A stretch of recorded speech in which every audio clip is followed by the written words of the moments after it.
Digital marketing నేర్చుకుని AI tools వాడుతూ డబ్బులు సంపాదించాలనుకుంటున్నారా? ఈ నెంబర్కి కాల్ చేయండి.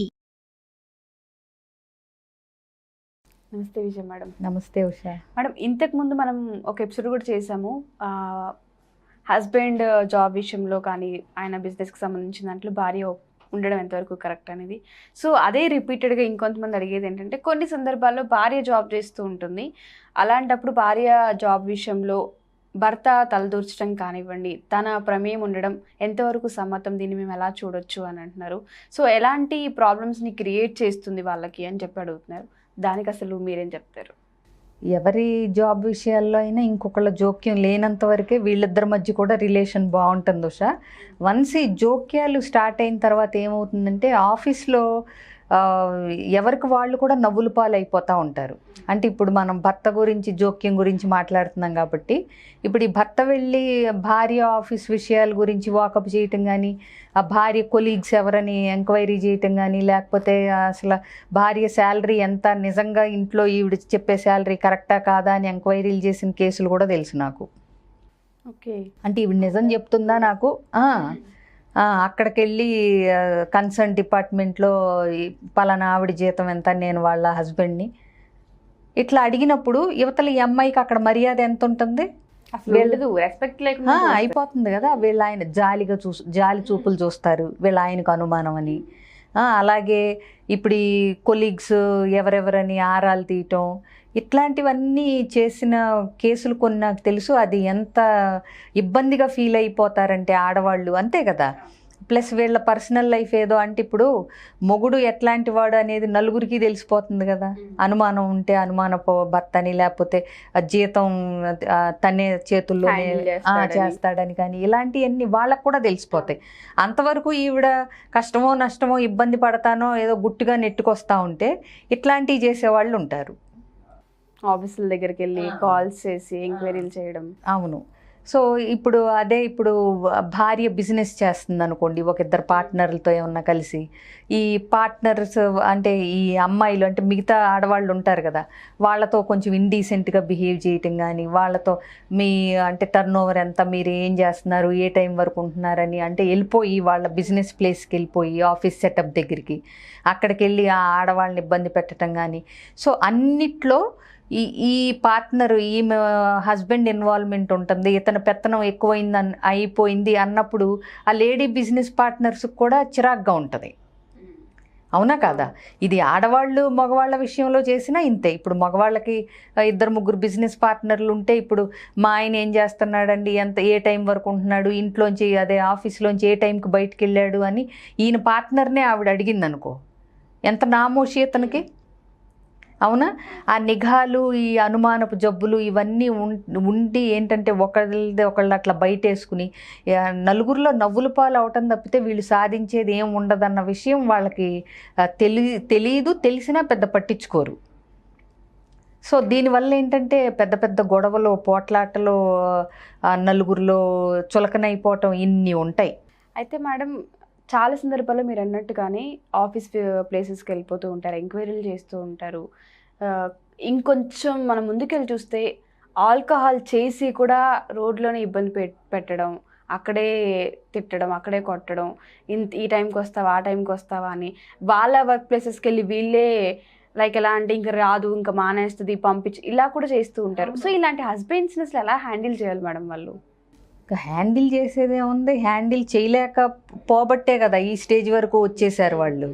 ఇంకా అంటే కొన్నిసార్లు ఇక ఏదో ఒక డెసిషన్కి తీసుకోవటమో లేకపోతే కౌన్సిలింగ్కి తీసుకురావటమో ఇలాంటివి చెయ్యాలి. అసలు నువ్వు అడిగితే అనిపిస్తుంది. ఇప్పుడు కొన్ని కేసెస్ వచ్చింది నాకు. ఒక కేసు ఏంటంటే, భార్య గవర్నమెంట్ ఉద్యోగి, సో అందులో ప్రతిదీ భర్త పెత్తనమే.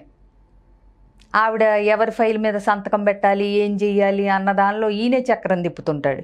చాలామంది విషయాల్లో అంటే ఇది అట్లా నడుస్తూ ఉంటుంది అనమాట. అంటే ఏంటంటే డెసిషన్ మేకింగ్ అంతా భర్తే చేస్తూ ఉంటాడు గవర్నమెంట్ విషయాల్లో, ఆఫీస్ విషయాల్లో. సో ఇది కూడా కంప్లైంట్ ఇచ్చారు అంటే ఆవిడ ఉద్యోగం ఊడిపోయి మొదటికే మోసం వచ్చే సందర్భాలు కూడా ఉంటాయి. సో ఇట్లాంటివి చేసిన కేసు కూడా నాకు ఒకటి తెలుసు.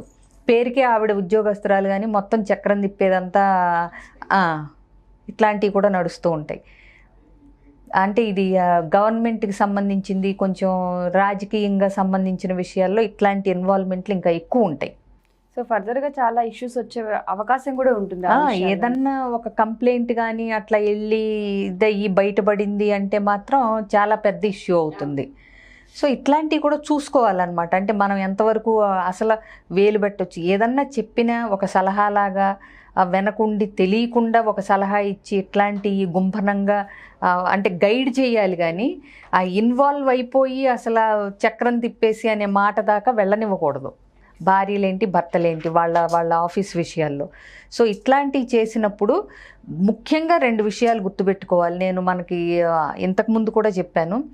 ఒకటి, ఇద్దరు నలుగురిలో నవ్వుల పాలైపోతారు, చులకనైపోతారు. సో ఇక ఎవరైతే ఇన్వాల్వ్ అవుతున్నారో, ఇప్పుడు భర్త కనుక ఇట్లా భార్య విషయాల్లో జోక్యం చేసుకుని భార్య అతిగా అనుమానపడి ఆ ఆఫీసుల దగ్గరికి వెళ్ళిపోయి బిజినెస్ ప్లేసుల దగ్గరికి వెళ్ళిపోయి వాళ్ళు కనుక ఇట్లా బయటపడిపోతే అది ఆవిడకి గౌరవం ఉండదు, ఇంకా పైగా కొన్ని జాలి చూపులు కూడా వస్తాయి. ప్లస్ అది ఆ ఆఫీస్ విషయాల మీద కానీ, అంటే ఇప్పుడు నేను అనేది ఏంటంటే ఇట్లాంటి ఎఫెక్ట్ ఉన్నందువల్ల ఈవిడ్ని తీసేయాలి, ఇప్పుడు అతన్ని భరించలేము అనే పొజిషన్కి కూడా తీసుకొస్తారు కొంతమంది. అంటే ఏంటి, ఈవిడ ఇక్కడ ఉంటే అతను వస్తానే ఉంటాడు, సో తప్పదండి మరి మీరు వెళ్ళిపోవటం బెటరు, న్యూసెన్స్ చేస్తున్నాడు మీ హస్బెండ్ అనేది ఉంటుంది. అట్లా ఇప్పుడు ఉన్నాయి. అట్లాగే బిజినెస్లో ఈవిడితో బిజినెస్ అనవసరం, వీళ్ళ ఆయన పెత్తనమే ఎక్కువ, వీళ్ళ ఆయన బాధ భరించలేకపోతున్నాం, బిజినెస్ తర్వాత చూడొచ్చు కానీ ముందు ఈవిడ నుంచి అయితే మనం విడిపోదాము అనే సందర్భాలు కూడా ఉంటున్నాయి బిజినెస్ పార్ట్నర్స్లో. అంతదాకా తీసుకొస్తారు ఈ మగవాళ్ళు. ఈ ఎస్పెషలీ వ్యసనానికి లోనైనప్పుడు ఏంటంటే ఆ ఇదిలో వాళ్ళు ఏం చేస్తున్నారో వాళ్ళకి తెలియదు. 2 డేస్ వెళ్ళి ఇష్టం వచ్చినట్టు మాట్లాడతారు. అది దిగిన తర్వాత నువ్వు ఏదో ఒకటి చెప్పినా కానీ అలవాటు ఉన్న వాళ్ళతో ఇక కష్టం కదా, మళ్ళీ రిపీట్ అవుతూనే ఉంటాయి. ఇలాంటి బోల్డ్ సందర్భాల్లో చూసాము. సో ఇలాంటి వాళ్ళందరికీ జాగ్రత్తలు కావాలన్నా, ఫర్దర్గా ఇట్లాంటి ఇష్యూస్ ఇంకా ముందు రాకుండా ఉండాలన్నా, ఇంకా వాళ్ళ పర్సనల్గా వాళ్ళ అటు ఇటు ఏం జరిగిందో చెప్పి మిమ్మల్ని కన్సల్ట్ అయితే తప్ప దానికి మనం సొల్యూషన్ కూడా డైరెక్ట్ అయితే ఇవ్వలేము. కౌన్సిలర్స్ దగ్గరికి వెళ్ళాలి, ఎవరు అందుబాటులో ఉంటే వాళ్ళు. ఆఫ్లైన్ కానీ ఆన్లైన్ కానీ చేస్తున్నాను కదా నేనైనా, ఎవరికైనా ఇంట్రెస్ట్ ఉంటే కలవచ్చు. లేదంటే కూడా ముందు వాళ్ళ జీవితాలు వాళ్ళు బాగు చేసుకోవాలంటే ఒక గైడెన్స్ కోసం ఏంటంటే విడిపోయేదాకా తెచ్చుకోకుండా, తెగేదాకా లాగకుండా సైకాలజిస్ట్ని కలిస్తే ఏంటంటే నెక్స్ట్ అసలు స్టెప్ ఏంటనేది వాళ్ళు గైడ్ చేయగలుగుతారు. Thank you ma'am, thank you so much. Thank you Usha. So చూసారు కదా, ఎవరైనా సరే కౌన్సిలింగ్కి సంబంధించి wife and husband, marital, pre marital parenting, complete A counselling అయినా సరే విజయ పెద్దన మేడం తీసుకుంటారు. సో దాంతోపాటు డిసెంబర్లో ప్రీ మ్యారిటల్ కౌన్సిలింగ్ అయితే ఆఫ్లైన్ వర్క్షాప్ చేయబోతున్నాము. సో టైమింగ్స్ ఏంటి, ప్లేస్ ఎక్కడ, డేట్ ఇవన్నీ కన్ఫర్మ్ చేస్తాం త్వరలో. ఇంట్రెస్ట్ ఉన్న వాళ్ళు ఎవరైనా సరే ఈ కౌన్సిలింగ్కి మేము అటెండ్ అవ్వాలి, ఈ వర్క్షాప్కి మేము అటెండ్ అవ్వాలి అనుకుంటే డీటెయిల్స్ కోసం కింద స్క్రోల్ అవుతున్న కాంటాక్ట్ నెంబర్ని కాంటాక్ట్ చేసి ఎన్రోల్ చేసుకోవచ్చు. Thank you.